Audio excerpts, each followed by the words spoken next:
দীপান্বিতা অমাবস্যায় সকাল থেকেই মন্দিরে মন্দিরে সাধারণ মানুষের ঢল নেমেছে। মা কালীর আরাধনায় ব্যস্ত ৮ থেকে ৮০। টনটনিয়া কালীবাড়িতেও একই ছবি। আজও প্রাচীন রীতি মেনে পুজো হচ্ছে। উদয় নারায়ণ ব্রহ্মচারীর হাতে শুরু হয় এই পুজোর। আজও ভাটা পড়েনি সেই শতাব্দী প্রাচীন ঐতিহ্যে। একসময় এই জায়গায় প্রিয়াঙ্কা তুলে ধরেছেন প্রতিবেদন। এই জায়গায় ডাকাতদের প্রভাব থাকতো। ডাকাত আসছে অর্থাৎ ডাকাতদের আগমনের বার্তা দিতে এবং এখানকার বাসিন্দাদের সতর্ক করতে এক ব্যবস্থা নেওয়া হয়। কি সেই ব্যবস্থা? ঘন্টা বেঁধে দেওয়া হয়েছিল এখানে। যখনই ডাকাতরা আসতো তখন ঘন্টা বাজিয়ে তাদের সতর্ক করা হতো। সেই থেকে এই জায়গার নাম ঠনঠনে হয়ে যায় এবং এখানে যে কালী মন্দির অর্থাৎ মা কালীর যে মন্দির যেখানে আরাধনা হতো সেই মন্দিরের নামও কিন্তু পরিবর্তিত হয়ে যায় ঠনঠনিয়া কালীবাড়ি।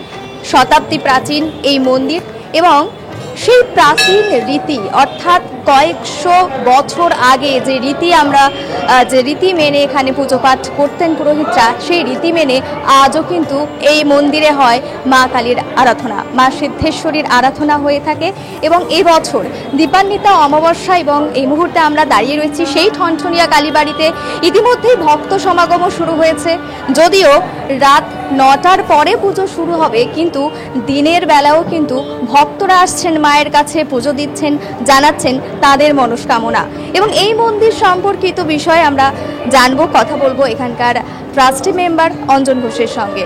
আমাদের এই পুজোটা অন্য মাত্রা পেয়েছে ঠাকুরের ইনভলভমেন্টের জন্য। রামকৃষ্ণ পরমহংসদেব উনি নিজে এখানে পুজো করেছেন, ওই জন্যে এইটার একটা অন্য স্থান মাহাত্ম্য। সঞ্জীব চট্টোপাধ্যায় তার বইতে বলেছেন যে এটা ঠাকুরের লীলাক্ষেত্র। এই তো মা জাগ্রত মা, একইভাবে তো ফল মিষ্টি নৈবেদ্য প্রতিদিনই দেওয়া হয় এবং এই দিনটার জন্য একটু বৃহত্তরভাবে দেওয়া হয়, মানে আর একটু ফল মিষ্টি বেশি, নৈবেদ্যের উপকরণ একটু বেশি, এইভাবেই দেওয়া হয়ে থাকে। শুধুমাত্র শহর কলকাতা নয়, রাজ্যের বিভিন্ন প্রান্ত থেকে ভক্তরা আসেন এই মন্দিরে, মায়ের কাছে তাদের মনস্কামনা জানান, পুজো দেন। এবং এই মন্দির এই কলকাতার বুকে এক প্রাচীন ঐতিহ্য এবং আভিজাত্যের ছাপ বজায় রেখেছে আজও। এখানেই জন্ম থেকেই আসছি বলতে পারেন। প্রথমে বাবা মায়ের সাথে আসতাম, এখন ছেলে মেয়েদের নিয়ে আসি। এটা হচ্ছে অনেক প্রাচীন পুজো। আমরা ছোটবেলা থেকেই দেখে আসছি মা সিদ্ধেশ্বরী মায়ের পুজো। প্রচুর লোক সমাগম হয়, খুব প্রচুর ভক্তি ভরে পুজো হয়। এই পুজোটা আমাদের কাছে নিজেদের রক্তে জড়িয়ে আছে। এই মন্দির এই কলকাতার বুকে এক প্রাচীন ঐতিহ্য এবং আভিজাত্যের ছাপ বজায় রেখেছে আজও।